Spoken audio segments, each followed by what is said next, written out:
자, 하루 확진자가 이렇게 100명대로 내려왔다고 해서 안심할 수 없는 이유, 더 중요한 게 있습니다. 사랑제일교회 관련자인데도 검사를 거부하고 있는 사람이 아직도 1,300명이 넘고요. 광화문 집회에 참석을 했는데도 검사를 안 받은 사람들이 무려 2만 3천 명에 이릅니다. 안 그래도 무증상 감염자가 많아서 더 걱정스러운 상황입니다. 이어서 김아영 기자가 전해드리겠습니다. 가급적 모이지 말라는 방역당국 호소 속에서도 2주 동안 7번이 넘는 기자회견을 강행한 사랑제일교회. 유독 자신들에게만 까다로운 방역 기준을 적용해 누명을 씌우고 있다고 주장합니다. 마치 사랑제일교회가 퍼뜨린 확진자가 1,000명이 넘고 또 이들이 지금의 코로나 감염의 주범으로 다 퍼뜨린 것처럼 말하는 것에 대해 단 한 가지도 동의하지 못합니다. 교회 측이 이런 가짜 뉴스를 퍼뜨리는 사이 이 교회 교인이나 방문자 중 1,300여 명은 여전히 검사를 거부하거나 전화를 받지 않고 있습니다. 그동안 검사받은 사랑제일교회 교인들의 양성률은 18%, 열의 2명은 코로나19에 감염된 걸로 나왔습니다. 또 서울시 조사에 따르면 사랑제일교회 확진자 중 무증상자는 55%에 달하는 것으로 확인됐습니다. 검사를 거부하고 있는 사랑제일교회 신도들 중 많은 수가 무증상 상태의 코로나19 감염자일 가능성이 제기됩니다. 광화문 집회 참가자들은 더 심각합니다. 당국이 파악한 4만 1천여 명 가운데 2만 3천 명 정도는 아직도 검사를 받지 않아 감염됐는지 괜찮은지 걸렸다 나았는지 전혀 파악되지 않고 있습니다. 각 지자체는 칼을 빼들고 있습니다.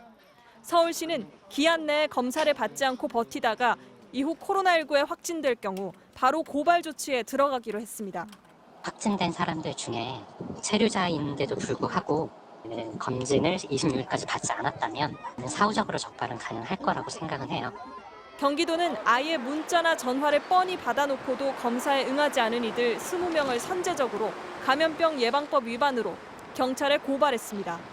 집회 이후 조사 거부나 자가격리 위반 등으로 253명을 이미 입건한 경찰은 의도적으로 조사를 거부한 걸로 나타날 경우 구속영장 청구도 검토 중이라고 밝혔습니다. MBC 뉴스 김아영입니다.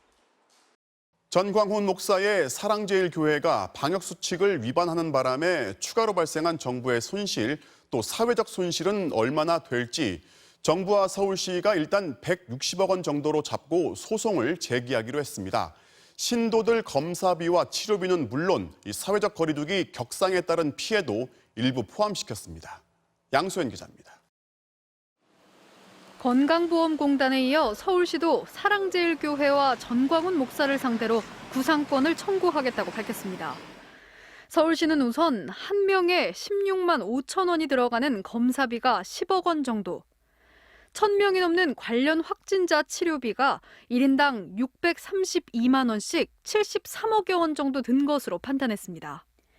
여기에 사랑제일교회 집단 감염으로 사회적 거리두기 단계가 격상되면서 대중교통 이용 위주로 발생한 손실 약 80억 원 등 정부와 서울시가 입은 손해가 최소 160억 원이 넘는다는 설명입니다.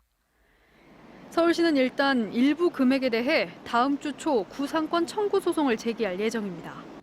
서울 지역만 23개 이상의 클러스터가 형성이 됐단 말이에요. 그 역학조사 결과 그들의 방해 때문에 훨씬 더 많은 확진자가 발생을 한 거고. 이후엔 지역 상인들에게 지급하는 재난지원금, 세수 감소 등을 더해 2차 청구도 진행한다는 계획입니다.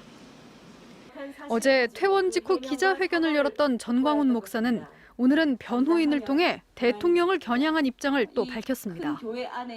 문재인 대통령은 이 나라 대한민국이 절대로 사회주의나 공산주의, 북한과의 연방제 국가로 가지 않는다는 것을 온 국민 앞에 확실히 밝히고 약속하여 줄 것을. 사랑제일교회 관련 확진자는 연일 늘어나 지금까지 전국에서 1,139명에 달합니다. MBC 뉴스 양소연입니다. 대통령은 한 달 내에 사과하라, 아니면 순교하겠다. 적반하장도 정도껏 하라. 종교의 담장을 넘어서 비상식의 극단적 언어로 자신을 정치화하려는 이 전광훈 목사.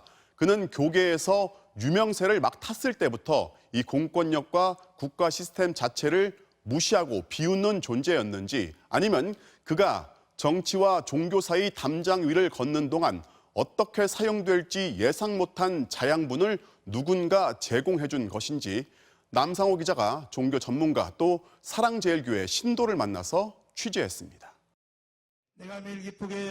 전광훈 목사의 이름이 대중에 알려진 건 2005년 팬티 발언이었습니다. 여신도가 나를 위해 속옷을 내리면 내 신자, 그렇지 않으면 아니다. 목회자 부부들을 상대로 한 부흥설교 도중에 이런 식의 발언이 나왔습니다. 반스 목사, 무슨 목사, 이게 전부 종북주의자 애들이 나를 공격한 겁니다. 전 목사는 대형 교회를 빌려 대규모 설교를 이어가며 영향력을 키웠습니다. 목사만 수천 명씩 모였습니다. 내 여러 번 여기다 갖다 앉혀놓는데 얼마나 1억 5천만 원 들었어. 1억 5천만 원. 얼마? 거기다가 금남교에서 쓴 돈을 더하면 3억도 넘어. 전 목사가 종교를 발판 삼아 노골적인 정치색을 드러낸 건 지난 2007년 대선 때부터입니다. 올 12월 달에 대선은 무조건 이명박에 가야 되니까 내가 장로님이니까 만약 여기서 이명박을 안 찍을 사람은 내가 생명 찍어서 찍어버린다. 2016년 총선을 앞두고는 기독자유당을 창당해 직접 정치판에 뛰어들더니 박근혜 전 대통령 탄핵 이후에는 이른바 태극기 집회를 주도하며 극우 세력의 거물로 떠오르기 시작합니다. 한국 사회에 이제 우파 진영이 아무것도 못 움직일 때 극우가 움직였잖아요. 그런데 극우가 움직일 때 그 구심력의 일종의 얼굴마담 역할을 정광훈 씨가 한 거죠. 전 목사를 따르는 열광적 신도들이 급증한 계기는 이른바 광야교회입니다. 작년 10월부터 청와대 앞에서 매일 열린 거리 예배가 구심점이 된 겁니다. 예배 형식의 반정부 집회에 황교안 당시 자유한국당 대표 등 보수 정치인들도 찾아왔습니다. 정치가 잘못됐구나. 목사들이 나오고 이건 잘못됐다. 그거 돈 때문에 그런 거, 돈 때문에 신고 때문에. 이 목사님은 안 그렇더라고. 올해 2월 광야교회가 철거되자 신도들은 사랑제일교회로 몰려들었습니다. 체육시설, 주차장, 골목이 뒤에 몰려져 있는 데가 있죠. 골목이 뭐 한 8개 되나 봐요. 의자 놓고 있잖아요. 막 2m씩 다 삐져가지고 팀에 하나씩 놓고 그렇게 예배를 드렸어요. 우리 편이 아니면 빨갱이, 사탄으로 몰아가는 전 목사의 극단적 이분법에 극우 성향의 개신교 신도들은 열광했습니다. 빨갱이 국회의원들 다 쳐내버려야 돼. 다 쳐내버려야 돼. 이 자식들 말이야. 지금 국회가 다 빨갱이 자식들이 다 차지해가지고 말이야. 이거. 왜 빨갱이라고 자기 정체를 드러내는 사람들은 뭘 결단하고 있는지 그 앞에서. 신성 모독성 발언에도 지지를 거두지 않을 정도로 전 목사에 대한 신도들의 믿음은 절대적입니다. 나 하나님 보좌를 딱 잡고 살아요. 딱 잡고. 하나님 꼼짝마. 하나님 까불면 나한테 죽어. 내가 이렇게 하나님하고 친하단 말이야. 친해. 그분의 삶을 들여다보면은 아하, 그분은 이렇게 사용을 하시는구나라고 느끼시면 돼요. 우리가 옳다 그러다 그걸 평가할 필요가 없는 거예요. 방역 당국이 파악하고 있는 사랑제일교회 신도와 방문자는 5,300여 명. 이 가운데 1,400여 명은 코로나19 검사조차 받지 않고 있습니다. 여기 입구에서 재지, 또 중간에서 한번 재지, 들어갈 때 자지, 손소독하고 마스크 딱 써야지 들어가. 무슨 그렇게 큰 소리를 했었는지 몰라. 제가 광화문에요. 그 물을 났었거든요. 사람을 쥐어 짜던구만요. 문자를 어느 정도 오느냐. 사람들이 안 아픈데 우지 가갖고 그럴 필요 있겠어요? 이제 그런 생각이 드는데. 일부는 방역망을 빠져나가거나 자가격리 명령을 어겼고 검사를 하러 온 공무원들에게 폭력도 휘둘렀습니다. 발언과 행동도 극단으로 치닫고 있습니다. 더 자극적인 걸 해야 움직이게 돼요. 그래서 저는 이걸 중독적 현상이라고 표현하거든요. 순국 열사대 이런 것도 만들고 지난 겨울에 막 유서까지 쓰고요. 전광훈 목사는 어제 기자회견에서 정부의 방역 조치를 사기극이라고 비난하며 문재인 대통령이 사과하지 않으면 한 달 뒤 순교할 각오가 돼 있다고 목소리를 높였습니다. MBC 뉴스 남상호입니다.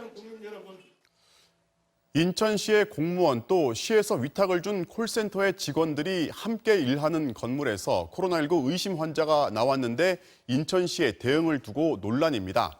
공무원들한테는 일찌감치 출근을 하지 말라고 알렸지만 콜센터 직원들한테는 아예 알리지 않은 건데요.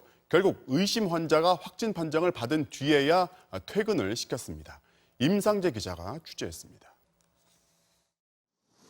공공기관이 입주해 있는 인천 송도의 미추홀타워엔 통제선이 쳐져 있습니다. 한국무역보험공사 직원의 코로나19 확진 판정 이후 건물이 폐쇄됐습니다. 인천시청 공무원 592명과 민원 상담을 맡은 미추홀 콜센터 직원 71명의 근무지도 이곳입니다. 그런데 무역보험공사 직원이 코로나19 검사를 받자 인천시는 공무원 전원에게 다음날 출근하지 말라고 통보했습니다. 하지만 당일 출근했던 위탁업체 소속인 콜센터 직원 50명은 어떤 일이 벌어졌는지 전혀 알지 못했습니다. 이제 많이 사람들이 없었죠. 다른 날보다 텅 비어 있었어요. 보니까 저희만 공지를 못 받은 상태. 콜센터 직원들은 위탁업체 소속이지만 인천시의 실질적인 관리 감독을 받고 있습니다. 인천시는 계획된 감염병 예방 지침대로 대응했다는 입장입니다. 상황실에서 의심스러우니까 나오지 마라. 재택근무를 해라. 예방도 있고 혹시나 걸리면 안 되니까. 이런 신속하고 선제적인 조치가 왜 유독 공무원들에게만 적용된 걸까? 비상체제 계획에는 확진자가 발생하고 건물이 폐쇄되면 같이 폐쇄하고 그거를 따를 수밖에 없었죠. 의심자가 발생했다고 그때마다 이 서비스를 중단할 수는 없잖아요. 하지만 정작 감염 위험에 더 많이 노출됐던 건 상황도 모른 채 정상 출근한 콜센터 직원들이었습니다. 미추홀 콜센터 직원들은 코로나19 확진자가 나온 회사와 같은 층인 이곳 건물 13층에서 근무했습니다. 황당했죠. 같은 엘리베이터를 타고 같은 화장실을 이용하고 있어요. 공무원들이 집에서 근무하는 사이 콜센터 직원들은 공사 직원이 확진 판정을 받은 뒤에야 건물에서 나올 수 있었습니다. 양성이 나올 때까지 너희들은 현장을 지키면서 일을 해라. 콜센터 직원들은 넘을 수 없는 신분의 벽에 부딪힌 것 같은 그런 서름과 울분을 느꼈습니다. 이런 보호를 받는 것도 다 급이 있나. 저희는 보호 조치를 받을 수 없고 저희보다 위에 있는 공무원이니까 신분사회처럼 그분들은 보호를 받아야 되고. 논란이 되자 인천시는 공무원과 차별을 한 건 아니라면서 매뉴얼 보완 등 재발 방지책을 만들겠다고 밝혔습니다. MBC 뉴스 임상재입니다.